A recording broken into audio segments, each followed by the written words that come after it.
السلام عليكم ورحمة الله وبركاته. الحمد لله رب العالمين والعاقبة للمتقين والصلاة والسلام على رسوله الكريم. أما بعد. அல்ஹம்துலில்லாஹ். நாம் இன்று பார்க்க வேண்டிய தலைப்பு ஆலிம்களை நேசிப்போம். ஆனால் இங்கே நம்ம போட வேண்டிய தலைப்பு ஆலிம்களை பின்பற்றுவோம் அப்படின்னு போடணும். ஆனால் ஆலிம்களை நேசிப்போம் என்பதாக போடப்பட்டு அதை பற்றி பேச போகிறோம். காரணம் என்னன்னா, உலமாக்களை நேசிப்பது என்ற வார்த்தையில் இரண்டு தன்மைகள் அடங்கியிருக்கு. ஒன்று, அவர்கள் அல்லாஹுவையும் அல்லாஹ் இறக்கிய குர்ஆனையும் ரசூலுல்லாஹி ஸல்லல்லாஹு அலைஹி வஸல்லம் அவர்களுடைய வாழ்க்கையும் சொல்லக்கூடியவர்கள். அஹ்லுல்லாஹ், அல்லாஹ்வை சார்ந்தவர்கள் என்று பிரிய வைக்கிறோம். அந்த ஈமான் அதில் அடங்கியிருக்கு. பிரிய வைக்கிறதில்ல. பிரியம் வைத்தால் பின்பற்றுதல் தானாக ஏற்படும். ஒரு வார்த்தையில் ரெண்டு தன்மைகள். இதுக்கு பேர் ஆம் என்பதாக அரபியில் சொல்லுவாங்க. அப்போ பிரியம் என்பது ஒரு முக்கியமானது. உலமாக்களை பின்பற்ற வேண்டும் என்றால் பிரிய வைக்கணும். நம்ம நடிகர்களை பிரிய வைக்கிறாங்க சினிமா துறையில். எந்த அளவுக்கு அப்படின்னா, சிறிய குழந்தை கூட அவர்கள் சொன்ன வார்த்தையே பல தடவை சொல்லுது. அதை பார்த்து பெற்றோர்களுக்கும் சந்தோஷம். என் பிள்ளை சொல்லுது பாருங்களேன். கணவர் வந்தால், வீட்டில் யாராவது வந்தால் அதை சொல்லுன்னு சொல்லி காட்டுறது. எந்த அளவுக்கு அப்படின்னா, அந்த நடிகர்கள் நம்மளை பார்த்து நீங்கள் பின்பற்றுங்க அப்படின்னு சொன்னதில்லை. இல்லை, அந்த பிரியம் பின்பற்ற வைக்கும். அதுதான் நமக்கு இங்கே நோக்கம். ஏன் உலமாக்கள் மீது பிரியம் வைக்கணும் அப்படின்னா, அவங்களை பின்பற்ற நேரிடும். அதுதான் முக்கியமான நோக்கம். பின்பற்றினால் குர்ஆனை அவர்கள் சொல்லுகிறார்கள், ஹதீஸுகளை ரசூலுல்லாஹ்வுடைய வாழ்க்கையை சொல்றதுனால ரசூலுல்லாஹ்வை பின்பற்றியதற்கு சமம். ரசூலுல்லாஹ்வை பின்பற்றினால் அல்லாஹ்வை பின்பற்றியதற்கு சமம். அப்போ உலமாக்கள் மீது உலமாக்களை பிரிய வைப்பதும் ரசூலுல்லாஹ்வை பிரிய வைத்ததற்கு சமம். ரசூலுல்லாஹ்வை பிரிய வைத்தல் அல்லாஹ்வை பிரிய வைத்ததற்கு சமம். அதுதான் நம்ம தலைப்பினுடைய நோக்கம். பின்பற்றினால் பிரிய வைத்தல் என்ன ஏற்படும்? ஒரு ஹதீஸின் ஆதாரத்தை வைத்து நான் ஆணித்தரமாக சொல்லுவேன், உலமாக்களை பிரியம் வைப்பது வாஜிப், கட்டாய கடமை என்று நான் சொல்லுவேன். ரசூலுல்லாஹி ஸல்லல்லாஹு அலைஹி வஸல்லம் ஒரு ஹதீஸில் சொல்கிறாங்க, குன் ஆலிமா, நீ ஆலிமாக இரு, அறிந்தவராக. யார் அறியணும்? அல்லாஹ்வையும் ரசூலையும் அல்லாஹ்வுடைய ஷரியத்தையும் அறிந்தவராக இரு. அல்லது முத்தஅல்லிமா, கற்றுக்கொள்ளக்கூடியவராக இரு. யார? அறியக்கூடியவராக இரு. யார? அல்லாஹ்வையும் ரசூலையும் அப்படி அறியக்கூடியவர்களாக இருக்கணும். மூன்றாவது, அவ் முஸ்தமியான், அல்லாஹ்வை பற்றியும் ரசூலை பற்றியும் கேட்கக்கூடிய பயான்ல போன்ற மஜ்லிஸ்களை அமர்ந்து கேட்டு அல்லாஹ்வையும் ரசூலையும் அறியக்கூடிய இருங்க. அவ் அல்லது முஹிப்பன், ஆலிமையும் மார்க்கத்தை கற்றுக்கொள்ளக்கூடியவர்களையும் பிரிய வைக்கக்கூடியவர்களாக இருங்க என்று நான்கு தன்மையை சொல்லப்படுது. அதில் நான்காவது தன்மை உலமாக்களை பிரிய வைக்கணும். சொல்லிட்டு ரசூலுல்லாஹ் சொல்கிறாங்க, வலாத்த பொண்ணு காமிசா, நீங்கள் ஐந்தாவது நபராக இருக்காதீங்க. இந்த 4 நபராக இல்லாமல் 5வது நபராக இருக்காதீங்க. ஏன்? அப்போ என்ன அர்த்தம்? அல்லாஹ்வை அறியாமல் இருக்காதீங்க, ரசூலை அறியாமல் இருக்காதீங்க, சொர்க்கத்தை அறியாமல் தெரிந்து கொள்ளாமல் இருக்காதீங்க. இந்த 4 தன்மையை இருந்துட்டா அல்லாஹ்வையும் ரசூலையும் தெரிந்து கொள்ளலாம், ஹராம் ஹலாலிலிருந்து விளங்கலாம். அதனால் 5வது நபராக இருக்காதீங்க. அப்படி இருந்தால் அடுத்த வார்த்தை கடுமையான வார்த்தை. இந்த வார்த்தையை வைத்துத்தான் நான் சொல்லுகின்றேன், உலமாக்களின் மீது பிரியம் வைப்பது நம்ம மீது கட்டாய கடமை. ரசூலுல்லாஹ் இல்லை, ரசூலுல்லாஹ் வஃபாத் ஆயிட்டாங்க. அவர்கள் மனிதர், வஃபாத் ஆயிட்டாங்க. குர்ஆனை ஒப்படைத்து விட்டுட்டு போயிட்டாங்க, குர்ஆனை கொடுத்துட்டு போயிட்டாங்க. அவர்கள் வாழ்க்கையை வாழ்ந்து காட்டிட்டு போயிட்டாங்க. இப்போ யார் குர்ஆனை சொல்லணும்? ரசூலுல்லாஹ்வோட வாழ்க்கையை யார் சொல்லணும்? ஆலிம்கள் தான் சொல்லணும். இப்போ அவர்கள் சொல்வதை கேட்கணும்னா ஒரு பிரியம் இருக்கணும் உள்ளத்தில். இப்போ ஒரு பிரியம் இருக்குது. உதாரணமாக எடுத்துக்கணும்னா, தினமும் பயான் மஜ்லிஸ் நடக்குது. எழுந்து செல்லக்கூடியவர்கள் செல்கிறாங்க, வேலையாக இருக்கிறவங்க. வேலை இல்லாதவங்க சில நேரங்கள் ஒரு ஏதோ பொதுபோக்காக இருந்து போய்கிட்டு தான் இருக்காங்க. கேட்குறவங்க கேட்டுக்கிட்டு இருக்காங்க. ஒரு நாளாவது நம்ம தினமும் எழுந்திரிச்சிட்டு போகிறோமே, நமக்கு தான் வேலை இல்லையே, சரி உட்காந்து கேட்போம், அவங்க என்ன நினைப்பாங்க, ஒரு எண்ணம் இல்லை. காரணம் இந்த பிரியம் இல்லாதனால கேட்க கூட தோணாது. ஆனால் ரசூலுல்லாஹ் சொன்னாங்க, ஃபத்துஹுலி, நீ யாராயிடுவே, அழிஞ்சு போயிடுவாய். இல்மு இல்லைன்னா மனிதன் அழிஞ்சிருவான். எப்படி அழிவான்? உணவு அழிஞ்சு போதில்ல, அந்த மாதிரி இல்லை. ஹராம் ஹலால் தெரியாது, தொழுகை எப்படி தொழுகணும்னு தெரியாது, எப்படி அல்லாஹ் வணங்கணும்னு தெரியாது, எது ஷிர்கான வார்த்தை, எது ஷிர்கான அல்லாஹ்வுக்கு இணை வைக்கிற வார்த்தை எதுவுமே தெரியாது. அவர் பாட்டு வருவாங்க, தொழுவாங்க, போவாங்க, தவறான நிலையில் அந்த தொழுகை இபாதத்தெல்லாம் இருக்கும். அதனால் இந்த 4 நபராக இருக்கணும். 4வது தன்மை பிரிய வைக்கும். பிரிய வைப்பது ரொம்ப லேசான ஒரு செயல். காரணம் என்னன்னா, ஒரு புத்தகத்தில் ஒரு விஷயம் படிக்கிறேன்னு வைங்களேன், படிப்போம், பார்த்துட்டு போயிடுவோம். ஆனால் ஒரு ஆலிமிடத்திலிருந்து ஒரு அந்த ஹதீஸையும் அந்த குர்ஆன் வார்த்தையை நேரடியாக கேட்கும் பொழுது ஒரு பிரியம் ஏற்படும், ஒரு ஆர்வம் ஏற்படும். உதாரணமாக எல்லா ஓதி முடித்த ஆலிம்களும் தன் ஓதி கொடுத்த உஸ்தாத் மீது பிரியமாகவே இருப்பாங்க. எப்போ பார்ப்போம். அந்த உஸ்தாத் ஊருக்கு வராங்கன்னா ரொம்ப சந்தோஷமாக இருப்பாங்க, ரொம்ப பேராசையாக இருப்பாங்க, ஏதாவது அதிர்த்து சொல்லுவாங்களா அப்படின்னு. சமீபத்தில் பிரியம் வைத்ததுனால ஏற்பட்டக்கூடிய நிலை பிரியம் வைத்ததுனால, ஆலிமை பிரியம் வைத்ததுனால அவங்களை பின்பற்றக்கூடிய ஆர்வம் ஏற்பட்டது. எப்படின்னா, ஒரு இடத்துக்கு போகிறாங்க, 400 கிலோமீட்டர். அது அந்த ஊருக்கு போயிட்டு தேவையை முடிச்சு தன்னுடைய உஸ்தாத் இருக்காங்க, வயசானவங்க, அவங்க போய் சந்திக்கலான்னு போகிறாரு அந்த ஆலிம். சமீபத்தில் நடந்தது. அந்த உஸ்தாது பேர் ஜஹலல் பாக்கவி, சரிங்களா? அவரை ஒரு மாணவரை சந்திக்க போகிறாங்க. 2-3 உஸ்தாதுங்க போகிறாங்க. அதில் பெரிய உஸ்தாதும் சந்திக்க போகிறாங்க. போன இடத்துல உஸ்தாதிகிட்ட பேசிகிட்டு இருக்கும்போது உஸ்தாத் ஒரு வார்த்தை சொல்கிறாங்க. நிறைய வார்த்தைகள் சொல்லியிருக்காங்க. இந்த வார்த்தை அவருடைய உள்ளத்தில் ஆழமாக பதிஞ்சிருச்சு, அந்த ஆலிமுடைய வார்த்தை. இவர் பல மாணவர்களுக்கு சொல்லிக் கொடுக்குறாங்க. என்னன்னா, துவா செஞ்சுக்கிட்டு இருக்கேன் அல்லாஹ்கிட்ட, நான் தரையில் அமர்ந்து தொழக்கூடாது. நான் வயதானவன் தான். தரையில் என்னுடைய மௌத்து வரைக்கும் நான் அமர்ந்தே தொழக்கூடாது, அல்லாஹ்ட்ட துவா செஞ்சுக்கிட்டு இருக்கேன். இது வரைக்கும் நான் அமர்ந்து தொழலை, நின்றுக்கிட்டு தான் தொழுகிறேன். இதுதான் என்னுடைய பெரிய ஆசை அப்படின்ட்டு 1க்கு 2 தடவை அந்த ஆலிம் சொல்லியிருக்காங்க, அந்த உஸ்தாத் சொல்லியிருக்காங்க. அமர்ந்து கொண்டு தொழுகணும், தொழுகலாம் இஸ்லாத்தில் அனுமதி இருக்குது. சேலஞ்சு அமர்ந்து தொழுகலாம் அனுமதி இருக்குது. அதனால எல்லா பள்ளிகளும் வைத்திருக்கிறாங்க. அது குறையல்ல, இது உச்சக்கட்ட ஈமான். அப்போ இந்த ஆலிம் என்ன பண்ணாருன்னா, அந்த உஸ்தாத் மேல உள்ள பிரியத்தினால நேரில் அவரோட செய்தியை கேட்டதுனால பல தடவை சொல்லிட்டாங்க, அஜித்தை பார்க்க போனோம், அஜித் இந்த வார்த்தை சொன்னாங்க, அஜித் இந்த வார்த்தை சொன்னாங்க. இதை எனக்கு ஆழமாக பதிஞ்சிருச்சு ஆழமாக. இந்த வயசுலேயும் இப்படி நினைக்கிறாங்களே, இப்படி தான் இருக்கணும். அப்போ பாருங்கள், அந்த பிரியம் வைப்பதனால எவ்வளோ ஒரு ஆழமான சிந்தனைகள் உள்ளத்தில் பதிக்கப்படுகிறது. இப்போ புரியுதா ஏன் பிரியம் வைக்கணும்? அல்லாஹ் ரசூலையும் நம்ம என்ன பண்ணலாம், பின்பற்றதுக்கு மிக லேசான வழி உலமாக்களை நம்ம பின்பற்றணும். ஒரு சிறிய ஒரு சம்பவம். ஜிப்ரீல் அலைஹிஸ்ஸலாத்து வஸ்ஸலாம் அவர்கள் ரசூலுல்லாஹ்வுக்கு ஒரு செய்தி அறிவிக்கிறாங்க. என்னன்னா, யமன் நாட்டிலிருந்து ஒரு நபர் இருக்கிறாரு. அவர் உங்களையும், யாரை சொல்லலாம், உங்களையும் இஸ்லாத்தையும் முஸ்லீம்களையும் ஈமானுடையவர்களையும் இல்மையும் ரொம்ப பிரிய வைக்கிறார். ரொம்ப ஆசை அவருக்கு, ரொம்ப பிரியம். இல்மு உலமாக்களின் மீது ரொம்ப பிரியமாக இருக்கார், இல்மு உடையவர்களின் மீது. அவருக்கு ஒரு மேல் எண்ணம் என்னன்னா, ரொம்ப ஆசை அப்படின்னா, உங்களை அவர் சந்தித்தார்னா உங்கள்கிட்ட வந்து உக்காந்துடணும், உங்கள் பக்கத்தில் உக்காரணும். அவ்வளோ ஆசையில் இருக்கிறாரு. ஆனால் அவர் யமன் நாட்டில் இருக்கிறார். ரொம்ப ஆசையில் இருக்கார், பிரியமாக இருக்கிறாரு. அவரால் வர முடியாது. காரணம் என்னன்னா, அவங்க உம்மாவுக்கு அவர் பணிவிடை செய்து கொண்டு இருக்கிறதுனால அவரால் வெளியே வர முடியல. ஆனால் ரொம்ப ஆசையாக இருக்கிறாரு, ரொம்ப பிரியமாக இருக்கிறாரு அப்படின்ட்டு ஜிப்ரீல் அலைஹிஸ்ஸலாம் ரசூலுல்லாஹ்வுக்கு சொல்கிறாங்க. ரசூலுல்லாஹி ஸல்லல்லாஹு அலைஹி வஸல்லம் சஹாபாக்களுக்கு வசியத்து செஞ்சுட்டு போகிறாங்க. என்னன்னா, யமன் நாட்டில் உவைசுல் கர்ன் என்ற கோத்திரத்தை சார்ந்த உவைசுல் கர்ன் என்ற இருக்கிறாங்க. அவர் அடையாளம் என்னன்னா, பரசுன் என்ற வெண்குஷ்ட நோய் இருக்கும்.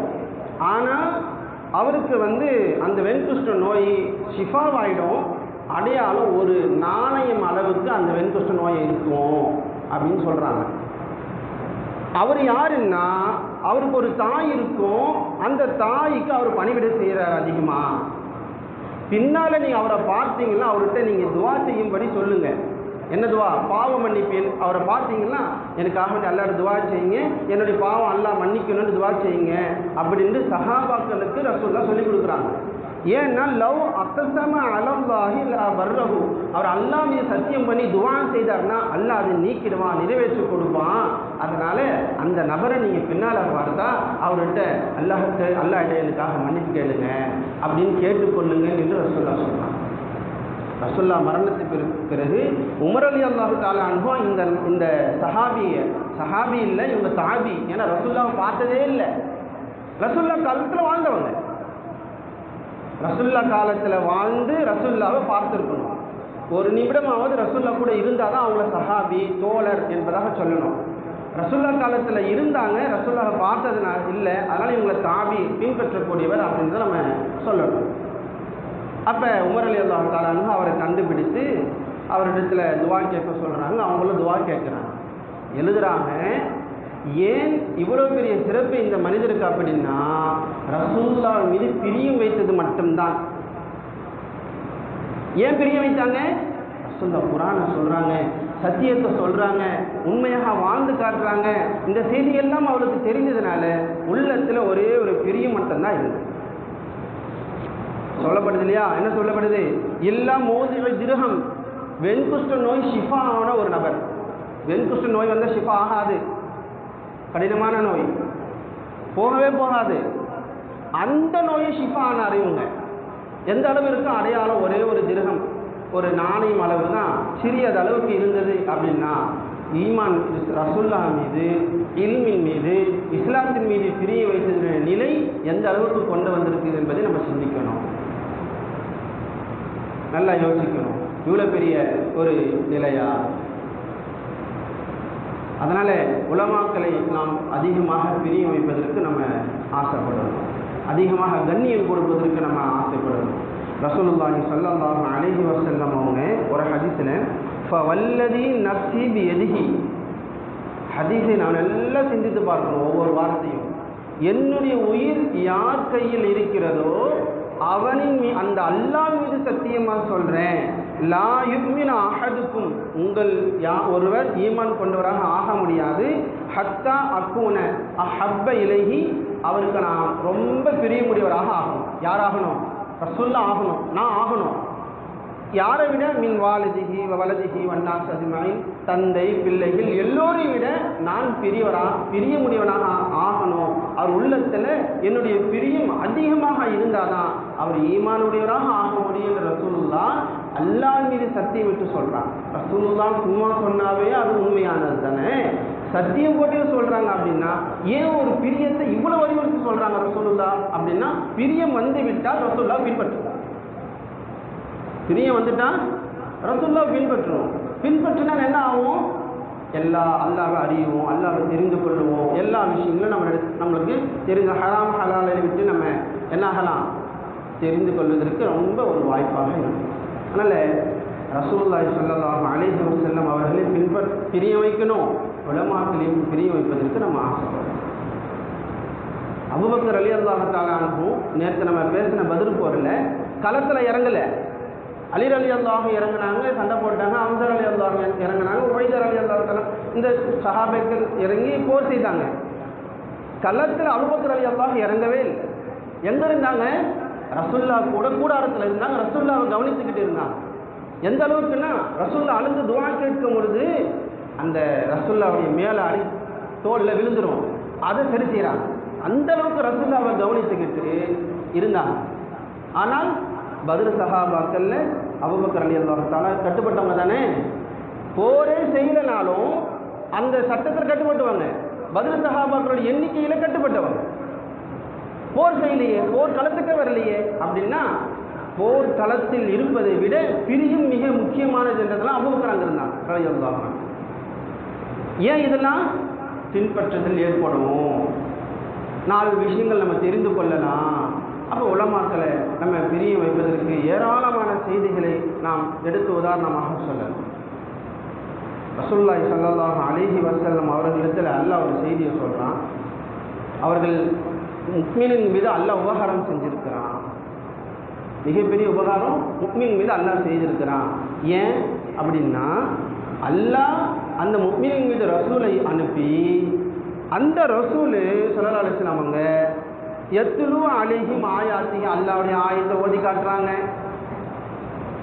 அவர்களுக்கு அல்லாஹ்வுடைய ஆயத்தை கற்றுக் கொடுக்குறாங்க, ஹிக்மத்தை கற்றுக் கொடுக்குறாங்க என்றெல்லாம் அல்லாஹ் சொல்லி என்ன சொல்கிறான், இது மிகப்பெரிய உபகாரம். உலமாக்கள் நமக்கு நம்மளுடைய மஹல்லாவில் நம்மளுடைய பள்ளியில் நமக்கு தொடர்பாக இருப்பது மிகப்பெரிய ஒரு உபகாரம். ஏன் அல்லாஹ்வை காட்டி கொடுக்கறது யாரு? ரசூலுல்லாஹ்வுக்கு பின்னாடி சஹாபாக்கள் இருந்தாங்க. அதற்கு பிறகு உலமாக்களே இல்லைன்னு வைங்களேன், 1000 வருடத்துலேருந்து இது வரைக்கும் இல்லைன்னு வைங்களேன், நம்மளோட நிலை என்னவாக ஆகும்? அப்போ உலமாக்கள் மீது நம்ம பிரியம் வைக்கும் பொழுது எல்லா வகையான நிலைகளும் நமக்கு ஏற்படும். அல்லாஹ்வை நம்ம அறிந்து கொள்ளலாம். இல்மு இருக்கிறது மனிதனுக்கு ரொம்ப முக்கியமானது. அல்லாஹ்வை அறிதல் இருக்கிறது ரொம்ப முக்கியமானது. இபாதத்து 3 வகை. ஒன்று உள்ளத்தால் செய்கிற இபாதத்து, ரெண்டாவது உடலால் செய்கிற இபாதத்து, அதுதான் தொழுகை நம்ம பார்த்துட்ருக்கோம். மூன்றாவது பொருளால் செய்யக்கூடிய இபாதத்து, அது சதக்கா போன்ற கத்தாத்து போன்ற பணிவிடைகள் போன்ற சில நிலைகள் ஏற்படும். உள்ளத்தால் செய்கிற இபாதத்து தான் அதில் முக்கியமான அல்லாஹ்வை அறிதல், அல்லாஹ்வை சிந்தித்தல், அல்லாஹ்வுடைய தன்மைகள் அறிதல். இப்போ இல்மு என்பது ஒவ்வொரு முஸ்லிம்களுக்கும் முக்கியமானது. அதனால ரசூலுல்லாஹி ஸல்லல்லாஹு அலைஹி வஸல்லம் ஒரு ஹதீஸில் சொல்கிறாங்க, ஃபரீலத்துன் அலா தலபில் இல்மி ஃபரீலத்துன் அலா குல்லி முஸ்லிமின் ஒரு முஸ்லிம். இல்மை கற்று தேடுவது தலபில் இல்மி, இல்மை தேடுவது ஒவ்வொரு முஸ்லீம் ஆண் மீதும் ஒவ்வொரு முஸ்லீம் பெண்கள் மீதும் கட்டாய கடமை. இப்போ இல்மு ரொம்ப முக்கியம் நமக்கு. அந்த இல்மு நமக்கு தேவைன்னா மதரசாவில் ஓதக்கூடிய காலம் இல்லை, முடிந்து போயிடுச்சு. அப்போ எப்படி தான் கற்றுக்கிறது? இது போன்ற பயான்கள் அமர்ந்து உலமாக்கள்கிட்ட நம்ம தொடர்பு வைத்து கொண்டு யாரோடைய ஃபோன் நம்பரும் நமக்கு இருக்குது.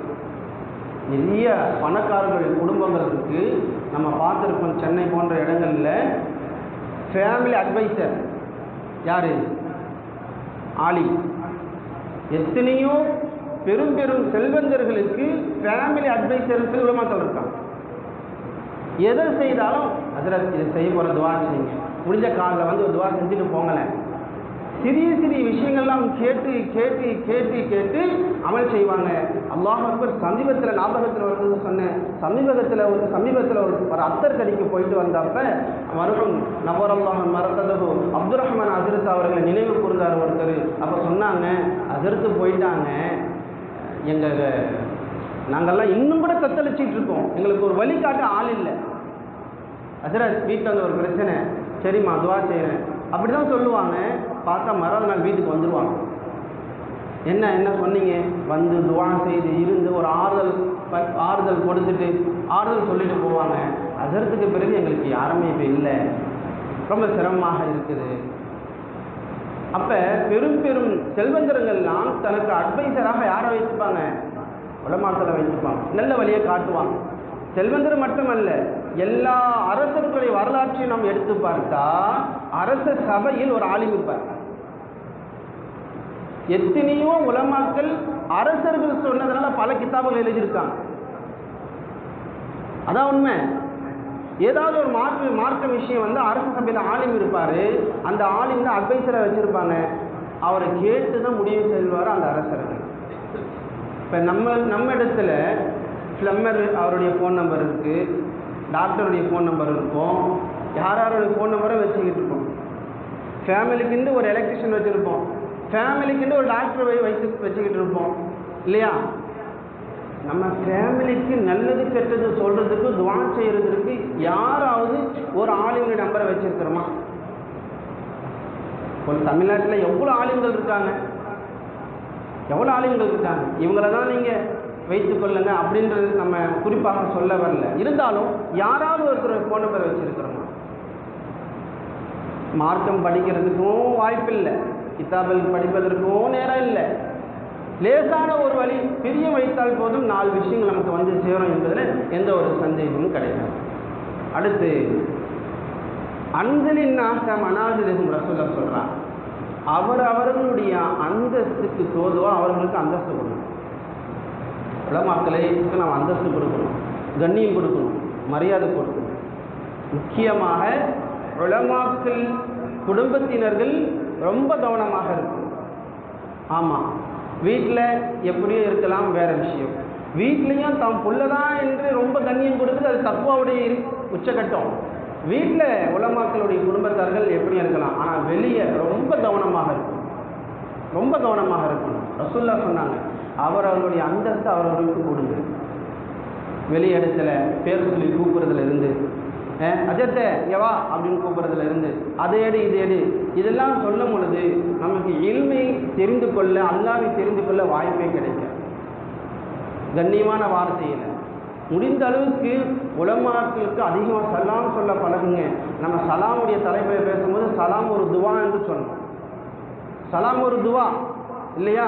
அவர் அப்போ தான் யாசின் ஓதிட்டு வந்திருப்பார், ஏதாவது ஓதிட்டு வந்திருப்பார், இல்லை அல்லாஹ்வை நினச்சிக்கிட்டு ஏதாவது ஒரு சிந்தனையில் வந்திருப்பார், சலாம் சொல்லுவீங்க. அந்த நிலையில் ஆமின்னு சொல்லுவார், துவா ஏற்றுக்கொள்ள சலாம் சொல்கிறீங்க, துவா ஏற்றுக்கொள்ளப்படும் இல்லை. அப்போ சலாம் சொல்வதற்கு ரொம்ப ஆசையாக இருக்கும். உலமாக்களை பார்த்தா கண்ணியமாக பேசுகிறது, அன்பாக பேசுகிறது. என்ன சார் எங்கே போகிறீங்க, எங்கே போகிறீங்க, என்ன ஏது, ஒரு சிரிப்பு முகத்தை பஸ்ஸும் சிரிப்பு முகமாக சாப்பிட்டீங்களா, ஏதாவது ஒரு வார்த்தை பேசுகிறது. அப்படியே பழகலாம், 4 விஷயங்கள் நமக்கு அவர்கள் சொல்லிக் கொடுப்பாங்க. உண்மையாக அதுதான். வானமும் பூமியும், வானத்தில் உள்ள எல்லா வஸ்துக்களும் பூமியில் உள்ள எல்லா வஸ்துக்களும் அழுகிறது 3 நபர்களை கவனித்து. ரசூலுல்லாஹ் ஒரு ஹதீஸில் சொல்கிறாங்க, இல்லையா, அசீஸின் ஒரு கண்ணியமானவரை இழிவுபடுத்தும் போது, அல்லாஹ் அவருக்கு கண்ணியத்தை கொடுத்துருக்கிறான், உயர்வை கொடுத்துருக்கிறான். அவரை இழிவாக நடத்தும் பொழுது வானத்தில் உள்ள எல்லா வஸ்துக்களும் பூமியில் உள்ள எல்லா வஸ்துக்களும் அழுகிறது. ஹதீஸ் ரசூலுல்லாஹ் சொல்கிறாங்க. 2வது நபர் கனியின் இஃப்தகர, பணக்காரராக இருந்து அவர் ஏழ்மையாக நடந்து கொள்கிறார். பணம் நல்லா இருக்கு, ஆனால் ஏழையாக அவர் மற்றவங்களை எதிர்பார்த்து வாழ்கிறாரு. இதை நினைத்து வானத்தில் உள்ள பூமியில் உள்ள எல்லா வஸ்துக்களும் அழுகிறது. 3வது ஆலிம், ஒரு ஆலிமை பார்த்து அழுகிறார். அந்த ஆலிமிடத்தில் எலாபிபிகள் ஜுஹால், மடையர்கள் அவர்களை விளையாட்டாக எடுத்துப்பாங்க.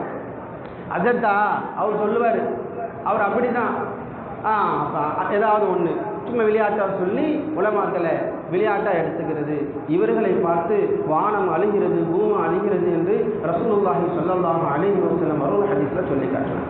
கடைசியாக ஒரு விஷயம் ரசூலுல்லாஹி இன்னொரு ஹதீஸில் சொல்கிறாங்க, மன் அஹான ஆலிம, யார் ஆலிமை இழிவாக நடந்து கொள்கிறார்களோ, கண்ணியம் இல்லாமல் நடந்து கொள்கிறார்களோ, அவமதிக்கிறார்களோ, ஃபகத அஹானல் இல்ம, அவர்கள் இல்மை அவமதித்ததற்கு சமம். வமன் அஹானல் இல்ம ஃபகத அஹானன் நபியே ஸல்லல்லாஹு அலைஹி வஸல்லம், யார் இல்ம அவமதிச்சிட்டாங்களோ அவங்க ரசூலுல்லாஹ்வை அவமதித்ததுக்கு சமம். ஏன் அந்த இல்ம கொடுத்தது யார்? இல்மன்னு என்ன? குர்ஆன் ஹதீஸ். ஒரே வார்த்தையில் சொல்லணும்னா இல்ம் என்றால் குர்ஆன் ஹதீஸ். குர்ஆனில் என்ன இருக்குது? அல்லாஹ் பற்றி இருக்குது, ரசூலை பற்றி இருக்குது. ஹதீஸில் என்ன இருக்குது? ரசூலுடைய வாழ்க்கை இருக்குது. அப்படி யார் ரசூலுல்லாஹ்வை அவமதிச்சிட்டாங்களோ ஃபகதா அஹான ஜிப்ரீல் அலைஹிஸ்ஸலாம் அவர்களை அந்த மலக்கை அவமதித்ததுக்கு சமம். ஏன்னா அவங்க தான் குர்ஆனை கொண்டு வந்தாங்க. யார் ஜிப்ரீல் அலைஹிஸ்ஸலாத்து வஸலாம் அவர்களை அவமதிப்பாக நடந்துக்கிட்டாங்களோ அல்லாஹ்வை அவமதித்ததுக்கு சமம். அல்லாஹ்வை யார் அவமதித்தார்களோ அல்லாஹ் நாளை கியாமத் நாள்களில் அவர்களை அல்லாஹ் அவமதிக்க மாட்டான், கண்ணியப்படுத்த மாட்டான், அவர்களை அல்லாஹ் இழிவாக்குவான் என்று ஒரு ஹதீஸில் ரசூலுல்லாஹி ஸல்லல்லாஹு அலைஹி வஸல்லம் அவர்கள் சொல்கிறார்கள். இந்த செய்தியை இமாம் ராஜி ரஹ்மத்துல்லாஹி அலைஹி அவர்கள் கிதாபில் எழுதுகிறார். ரொம்ப கவனமாக இருக்கணும் வார்த்தையில், பேச்சில். இன்னும் முக்கியமாக ஹதீஸுகளையும் பயானிகளையும் சொல்லும் பொழுது கண்ணியமாக கேட்கணும். அது கேட்டுட்டு ஏதாவது ஒரு வார்த்தைகளை சொல்லி நம்ம இழிவாக பேசிடக்கூடாது. அதனால் நாம் உலமாக்களை பிரியம் வைக்கும் பொழுது, அவர்களை பின்பற்ற வாய்ப்பு ஏற்படும் பொழுது ரசூலையும் அல்லாஹ்வையும் பின்பற்றக்கூடிய வாய்ப்பு ஏற்படும் என்பதில் எந்த ஒரு சந்தேகமும் கிடையாது. அல்லாஹ்வையும் அவனுடைய ரசூலையும் அவனுடைய அல்லாவுடைய உலமாக்களையும் பிரிய வைக்கக்கூடிய கூட்டத்தில் நம்மளை ஆக்குவானாக. அவர்களை பின்பற்றக்கூடிய வாய்ப்பை அல்லாஹ் தஆலா அனைவருக்கும் தருவானாக. வாஹிர் தஅவானா அல்ஹம்துலில்லாஹி ரப்பில் ஆலமீன். அஸ்ஸலாமு அலைக்கும் வரஹ்மத்துல்லாஹி வபரகாத்துஹு. சுப்ஹானல்லாஹி வபிஹம்திஹி சுப்ஹானல்லாஹும்ம وبحمدك أشهد أن لا إله إلا أنت أستغفرك وأتوب إليك. سبحان ربك رب العزة عما يصفون وسلام على المرسلين والحمد لله رب العالمين.